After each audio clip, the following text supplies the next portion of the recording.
রোদের কি তাপ, ছাদে পা রাখাই যাচ্ছে না, পা পুড়ে যাচ্ছে। আমি আজকে বন্ধুরা একটা স্টিলের থালা নিয়ে এসেছি।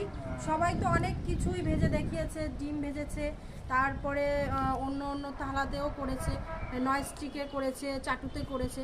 আমি একটা স্টিলের থালায় করব, যেহেতু স্টিলের থালাটা তাড়াতাড়ি গরম হয়ে যেতে পারে, যেহেতু খুব পাতলা। ওর জন্য এই থালাটায় আজকে আমি একটা পাঁপড় ভেজে দেখাবো।